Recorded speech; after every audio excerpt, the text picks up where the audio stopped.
nós vamos estar, então, abrindo a palavra de Deus no livro do profeta Isaías, capítulo 6. Isaías, capítulo 6, nós vamos falar sobre a frutificação, mas eu creio que essa passagem tem bastante coisa a falar no nosso coração nessa manhã, inclusive sobre o que antecede a nossa frutificação. A gente muitas vezes percebe que para que a gente possa frutificar e abençoar vidas, a gente muitas vezes se esquece do que precisa acontecer antes dessa frutificação. Toda árvore, quando vai dar o seu fruto, ela precisa primeiro ser cuidada, ser tratada. Na verdade, ela precisa ser, antes disso tudo, semeada, né? Para que se torne uma árvore, é preciso que se lance a semente ao solo. Então, essa semente vai produzir a planta, a árvore vai crescer e vai ter condições, então, de frutificar. E vamos ver aqui, nessa passagem, o que antecede uma frutificação abençoada. E a gente vai, então, meditar naquilo que o Senhor tem a falar no nosso coração.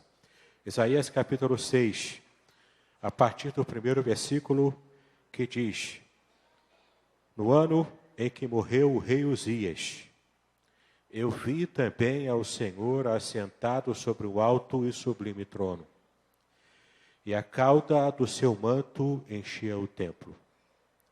Serafins estavam por cima dele. Cada um tinha 6 asas, com 2 cobriam os seus rostos, e com 2 cobriam os seus pés, e com 2 voavam. E clamavam uns aos outros, dizendo: Santo, Santo, Santo é o Senhor dos exércitos. Toda a terra está cheia da sua glória. E os umbrais das portas se moveram à voz do que clamava, e a casa se encheu de fumaça. Então disse eu: Ai de mim, pois estou perdido, porque sou um homem de lábios impuros e habito no meio de um povo de impuros lábios.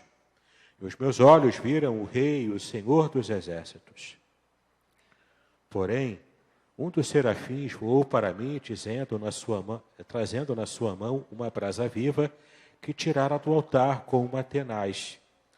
E com a brasa tocou a minha boca e disse: Eis que isto tocou os teus lábios, e a tua iniquidade foi tirada e expiado o teu pecado.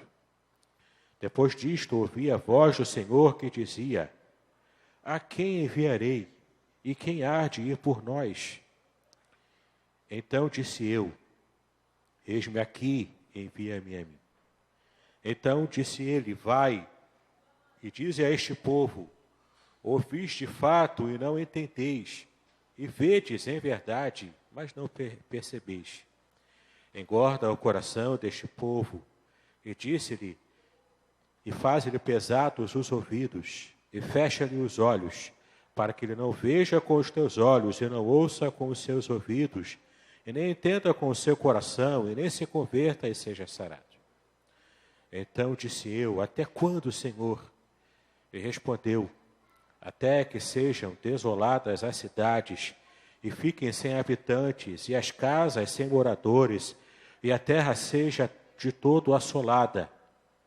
E o Senhor afaste dela os homens, e no meio da terra seja grande o desamparo. Porém, ainda a 10ª parte ficará nela, e tornará a ser pastada. E como o carvalho e como a azinheira, que depois de se desfolharem ainda ficam firmes, assim a santa semente será a firmeza delas. Amém, meus amados? Que Deus nos abençoe. Esse é um texto que fala para a gente sobre o chamado do profeta. É interessante a gente perceber o quanto o chamado do profeta Isaías é um chamado um pouco diferente daquilo que estamos acostumados a ver na palavra de Deus. Pela primeira vez, nós vemos aqui Deus se manifestando há um profeta chamando-o para uma obra, e esse profeta, ao ver a manifestação de Deus diretamente para ele lança um oráculo profético contra si mesmo. É interessante você perceber isso, porque em toda a Bíblia, em todo o Antigo Testamento, você vê o profeta colocando os oráculos de Deus para o povo. Ai de ti, Betsaida, ai de ti, Corazim, ai de ti, Jerusalém.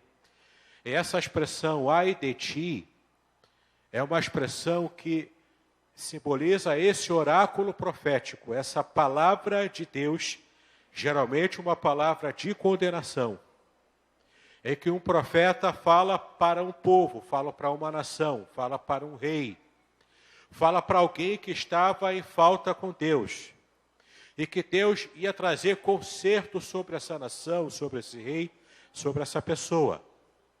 Mas pela primeira vez em toda a Bíblia, pela única vez, na verdade, em toda a Bíblia, o profeta, ao ver a glória de Deus manifestada de um modo real, palpável, de um modo visível, a ponto dele estar percebendo tudo ao seu redor, tremendo, ele então percebe o que estava acontecendo. E ao perceber o que estava acontecendo, ele lança esse mesmo oráculo profético contra si próprio. Porque ele diz lá no versículo 5, ai de mim, porque eu vou perecendo. Ai de mim, porque eu estou acabado. Por causa de uma coisa muito simples. Eu sou um pecador. Quando ele se refere aqui aos lábios impuros, ele se refere a toda a sua vida como impura. Mas eu vi o Senhor dos Exércitos. Por que ele diz isso? Muito provavelmente Isaías já estava servindo a Deus como profeta, mas um profeta palaciano. Ele era, muito provavelmente também, os historiadores dizem, que Isaías era sobrinho do rei Uzias. Portanto, era um profeta acostumado a profetizar, sim, mas no palácio. Com toda a estrutura que um palácio pode dar. Uma vida tranquila, uma vida fácil, uma vida onde ele falava assim o que Deus mandava, ele era usado por Deus, mas algo acontece nesse capítulo 6, em que há uma guinada na vida dele. O profeta acostumado a fazer a obra de Deus, mas numa pequena dimensão, quando o rei Uzias morre junto com aquele rei, toda aquela ideia, toda aquela visão de estabilidade no coração do profeta. A coluna, o baluarte daquele profeta, morre juntamente com o rei Uzias, que foi um bom rei. Apesar de no final de sua vida, Uzias tenha cometido um pecado muito grave, um pecado de estar deixando que a soberba entrasse no seu coração, apesar desse pecado no fim da sua vida, mas em geral, Uzias, no cômputo geral, Uzias foi um belo rei, foi um rei que serviu ao Senhor, que trouxe prosperidade para a nação. Mas quando aquele rei morre, o coração de Isaías se sente sem chão. A sua segurança estava abalada. A sua coluna havia ruído. Então, muito provavelmente, Isaías volta ao palácio, naquela sua condição anterior, para tentar, de repente, chorar no palácio, de repente, trazer algum tipo de memória que viesse trazer uma resposta, uma segurança para o seu coração desolado. Então ele vê algo que ele jamais viu. Em todos os seus anos no palácio, servindo a Deus, Isaías nunca tinha visto o Senhor. E quando ele vê o Senhor, é interessante esse tipo de ação que ele tem. Quando lança o oráculo profético contra si mesmo, ele se reconhece um pecador. Ele reconhece que os seus olhos, a sua mente, as suas ações, o seu coração estava impuro. E como que ele poderia continuar sendo um profeta, servindo ao Senhor, que é um Deus totalmente puro, se ele estava com impureza na sua vida? Ele percebeu a incongruência do que era isso. Ele percebeu o que era você tentar servir ao Senhor apenas com as suas forças humanas, sem que você tivesse essa visão especial. Então, quando ele vê o Senhor, ele cai em suas bases. Ele fica completamente atônito, porque o que ele viu foi que, embora o trono da terra estivesse vazio, porque o rei havia morrido, mas ele viu o trono do céu preenchido pela glória do Senhor. Ele viu naquele momento o que ele jamais tinha visto. Ele viu naquela visão beatífica da glória de Deus, ele viu o Senhor assentado. Nessa visão gloriosa que ele estava tendo naquele momento, o que ele viu? Ele viu o Senhor governando sobre a terra. Sobre toda a terra, sobre todo o universo, porque ali ele estava vendo o Rei soberano sobre tudo e sobre todos. E quando ele estava percebendo isso, ele percebeu também uma coisa muito importante. Ele viu que esse mesmo Deus glorioso, imensamente grande, sentado no trono, governando o universo, sobre esse Rei divino estavam serafins, anjos, seres angelicais, ligados. A palavra seraf em hebraico está ligado ao fogo, aquele que é ardente, aquele que queima. Então, esses seres angelicais sobrevoando sobre a vida do próprio Deus, assentados sobre o trono, porque esses seres angelicais estavam servindo ao Senhor. E eram seres angelicais que estavam ligados à santidade de Deus. Porque esses serafins, quando estavam servindo a Deus sentado no seu trono, eles clamavam uns aos outros, eles diziam: Santo, Santo, Santo é o Senhor dos exércitos. Kadosh, Kadosh, Kadosh, Yahweh Sabaoth. Santo, Santo, Santo é aquele que está sentado sobre o trono e que governa sobre todo o universo. Ele é o Senhor dos exércitos angelicais. Ele é o Senhor de todo o universo. Ele é o Senhor do planeta Terra. Ele é o Senhor da nação de Israel. E por mais que a gente ache, como Isaías achava antes dessa visão extraordinária, e ele achava que servir a Deus era só cuidar dos seus afazeres no palácio. Era só de vez em quando falar o que Deus mandava falar, e ok. Mas aqui ele percebe a dimensão do que era realmente o mundo espiritual. Quantas vezes, meus amados, a gente está na igreja servindo ao Senhor, entrando no ativismo da igreja, cantando, exercendo as nossas atividades, os nossos afazeres, cuidando, colocando aqui o enfeite da igreja, fazendo uma obra, cuidando da administração da igreja. Quantas vezes a gente está até mesmo evangelizando, pregando a palavra, mas assim como o profeta, a gente quer frutificar sem ter uma visão real de como acontece, como funciona o mundo espiritual. A frutificação acontece? Acontece. Isaías profetizava. Ele não era menos profeta porque ele não tinha visto ainda a glória de Deus. Mas o fato é que a dimensão daquilo que servimos a Deus, ela aumenta. E Deus aumenta exponencialmente o nosso serviço, a nossa frutificação, apenas quando a gente consegue aprumar a nossa visão espiritual. Ali o profeta estava tendo essa experiência. Nessa visão beatífica, ele viu algo mais do que a gente não percebe nesse texto. Eu vou dizer para vocês aqui um detalhe que faz muita diferença na compreensão desse versículo. No primeiro versículo, você vê que quando o rei Uzias morreu, eu vi ao Senhor assentado sobre um alto e sublime trono. Aquele não se refere a Yahweh, a Yahvé, a Jeová. No original hebraico aparece literalmente o termo Adonai. Adonai, que é o meu Senhor pessoal. E aqui há uma referência muito interessante, se você puder não fechar Isaías 6, mas dar um pulinho lá em João, capítulo 12, versículo 41. O Evangelho de João, capítulo 12, versículo 41. Você vai ver o quanto o Senhor se revela para Isaías.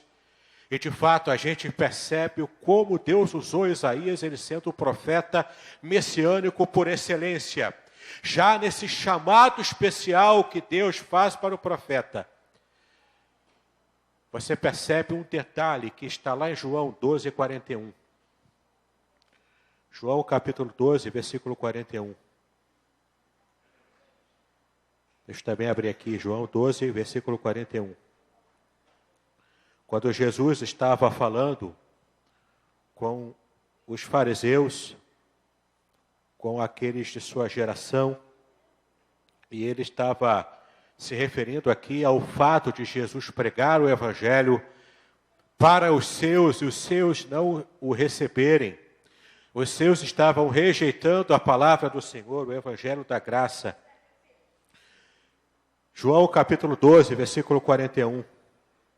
Quando então João se refere aqui àqueles que estavam recebendo a palavra do Mestre, mas que eles estavam rejeitando porque tinham seu coração endurecido. E então João se refere aqui ao profeta Isaías, justamente a essa passagem de Isaías capítulo 6. Veja como está no versículo 41. Isaías disse isto quando viu a sua glória e falou dele. Quando viu a glória de quem? Quando falou de quem? Quando falou de Jesus. Você sabe o que Isaías viu em Isaías 6? Ele viu a glória do Filho também revelada, assentado no trono, porque ele viu a Trindade inteira. Ele viu Deus se revelando como uma Trindade. Entenda que quando se refere 3 vezes a santo, santo, santo, ali é somente essa passagem, tecnicamente não demonstra a Trindade. Porque na língua hebraica, quando se repete uma palavra 2 vezes, especialmente 3 vezes, como aqui, isso aqui é o superlativo da língua hebraica. No hebraico não existe o superlativo. Então, quando você quer enfatizar, dando essa ideia do superlativo, você repete. É como Jesus dizia, é verdade, vos digo. Isso é para repetir, é para dar ênfase. Esse é o superlativo. É como se ele estivesse dizendo, eu vou falar algo que é muito verdadeiro, que é verdadeiríssimo. Então, preste atenção no que eu vou dizer. Então, quando os anjos, os serafins, clamavam, santo, santo, santo, é o Senhor dos exércitos. Eles estavam dizendo, santíssimo é o Senhor. Santíssimo é o Senhor, que é o Rei dos exércitos. E esse Deus que é santo, que é maravilhoso, que é glorioso, Ele merece toda a nossa adoração. E naquela visão especial, Isaías então vê a dimensão espiritual aberta.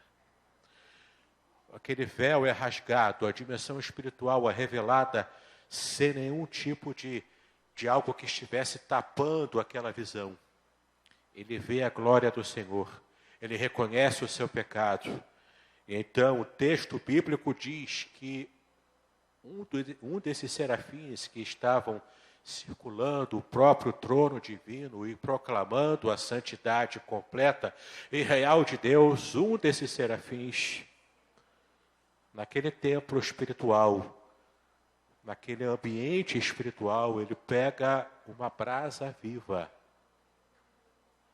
A brasa representando aqui a glória de Deus, representando aqui o fogo consumidor que é o Senhor, que é purificador também. Com uma tenaz, como se fosse um tição, ele pega aquela brasa, toca nos lábios de Isaías. Então Isaías não apenas viu a glória de Deus, ele sentiu a brasa queimar a sua boca. Quase como se ele pudesse também sentir o cheiro daquela fumaça queimando ele próprio. E ele se sente purificado, ele se percebe purificado, porque a santificação, ela provém do Senhor. Meus amados, é impossível a gente buscar a santificação por nossa própria força, sem que esteja concorrendo com esse desejo, com esse esforço, a bênção do Senhor para nos purificar. Às vezes a gente acha que pode fazer a obra de Deus de qualquer maneira. Às vezes a gente acha que pode servir a Deus e vamos alavanter, vamos fazer de qualquer jeito. Fazer a obra de Deus é coisa muito séria. É preciso que haja o espírito correto, o coração correto. E é preciso que haja em primeiro lugar, meus amados, o mais importante, Deus atuando para nos santificar, porque nós estamos servindo a um Deus que é santo. E não apenas santo uma vez, mas santíssimo 3 vezes, mostrando o quanto Ele é santo, infinitamente maior do que qualquer perspectiva que a gente possa ter aqui na terra. E além disso, a palavra de Deus também diz que nós devemos ser santos como Deus é santo. Como é que pode ser uma coisa dessa? Esse Deus santíssimo, esse Deus maravilhoso, grandioso, que é santo no seu nível de perfeição, como é que eu posso sequer sonhar em chegar perto desse nível de santidade? Foi esse o sentimento que Isaías teve. E só quando ele foi purificado pela brasa do altar, é que ele se sentiu capaz de também dizer sim, para quando no versículo 8, Deus o chama para o ministério de um modo mais concreto, de um modo mais real. Porque ele vinha fazendo a obra de Deus no palácio, era tranquilo para ele fazer isso. Ele já estava acostumado com aquilo. Mas quando então o Senhor se revela a ele com essa visão beatífica, ele percebe os serafins dizendo: Santo, Santo, Santo é o Senhor, proclamando a glória do Senhor. Ele então se sente purificado e capaz de dizer sim para essa obra. Antes disso, antes de ver a glória de Deus dessa maneira, quando Moisés foi chamado por Deus, ele deu desculpas. Não, eu não posso fazer essa obra, é grande demais para mim. Não posso falar para Faraó, eu saí de lá há pouco tempo, há poucos anos, eu não posso chegar simplesmente lá e falar. Então Deus teve que tratar com o coração de Moisés. Jeremias foi chamado por Deus, ele também deu desculpa. Não, eu sou uma criança, eu vou falar, vou ser profeta o quê? Eu sou apenas uma criança, eu não tenho condições de falar para esse povo, para essa nação. Mas quando Isaías vê a glória de Deus, percebe a dimensão do reino espiritual onde ele estava inserido e que não havia percebido devido às facilidades do palácio, ele então, purificado pelo Senhor, com a sua visão aprumada pelas coisas de Deus, ele então consegue dizer: Senhor, deixa eu fazer essa obra agora, sem medo, sem nada no seu coração que o impeça de pregar a palavra. E olha que seria uma tarefa complicadíssima, porque Deus já havia falado para ele: você vai pregar, você quer ir? Ok, eu vou te enviar. Mas ninguém vai ouvir o que você vai falar. Ninguém vai receber o que você vai dizer. As palavras minhas que você colocará para a nação, e a nação ouvirá essa palavra, a nação não dará atenção ao que você pregará. Meus amados, assim é a pregação do Evangelho hoje. Assim era a pregação do Evangelho quando Cristo veio ao mundo e falou das boas novas. Aqueles que eram oprimidos e sobrecarregados experimentaram o que é lançar sobre ele as suas angústias, o seu desespero. Nós hoje temos essa palavra de graça para a vida das pessoas lá fora, mas as pessoas lá fora não querem ouvir essa palavra. Nós hoje detemos conosco, a igreja detém consigo o evangelho da graça, mas as pessoas preferem ouvir de que elas serão apenas curadas, apenas enriquecerão. As pessoas querem apenas, por causa do desespero do seu próprio coração, resolver as questões seculares, resolver os seus problemas e angústias dessa terra. Porque a sua visão espiritual não foi alargada, porque ainda não viram a glória do Senhor revelada sobre a sua vida, sobre o seu coração. Isaías perdeu toda a dimensão humana, todo tipo de âncora humana que ele lançou nessa terra, quando ele viu a glória do Senhor. Nessa manhã, Deus me trouxe aqui, depois de muitos anos, para que eu pudesse trazer para você essa mensagem. Essa é a mensagem que Ele está dizendo para você.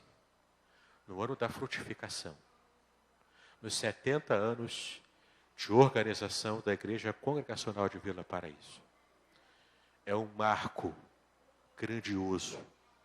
É uma bênção muito grande você ter uma igreja que completa 70 anos de pregação do Evangelho. E fidelidade nessa pregação. Mas igreja, se me permite, pastor, não estou aqui para exortar a igreja, não é esse meu papel. Mas me permite dizer o que Deus colocou no meu coração durante esse tempo que eu estava me preparando para trazer essa mensagem.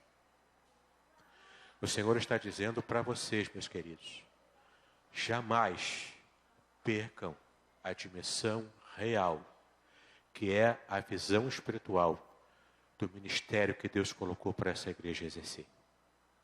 Essa igreja é um celeiro de pastores, eu não sei se o irmão sabe, mas muitos pastores foram forjados aqui, eu sou apenas um deles, mas vários outros pastores saíram daqui. Ela é um berço que é quente para produzir pastores, ela produz líderes, e depois exporta os líderes para fora para que eles abençoem outros lugares. Essa igreja, desde o ministério do pastor Marcos, tem se envolvido com missões de uma forma extraordinária.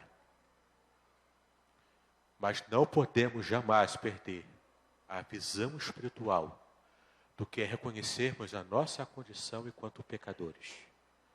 Enquanto nós estamos aquém de fazer a obra de Deus. Para que então o Senhor vá trabalhar, né, com esse tição quente sobre a nossa mente, sobre o nosso coração. E após a purificação espiritual, a gente vai receber e vai perceber a dimensão do que Deus quer fazer através da nossa vida e através do ministério dessa igreja. Que vocês, meus irmãos, que eu lá no Barreto agora, que todos nós possamos ter esse mesmo sentimento, esse mesmo coração. Ainda que preguemos o evangelho correto, o evangelho certo, que seja uma pregação correta, e que as pessoas não queiram ouvir essa mensagem que temos para pregar. Ainda que seja essa a realidade, que como o Senhor Jesus, e como Isaías, e como tantos outros servos de Deus no passado, o próprio Jeremias, que foi jogado numa cisterna e quase morreu devido àquela situação, e que ele precisava pregar o Evangelho, precisava pregar a palavra de Deus, as pessoas não queriam ouvir o que ele tinha para falar. Que a gente possa perceber a dimensão espiritual do que é mover o reino de Deus nessa terra, confirmando aqui na terra o que o Senhor já determinou em seus decretos celestiais. Que a graça do Senhor seja sobre a nossa vida, seja sobre essa igreja, em nome do Senhor Jesus Cristo.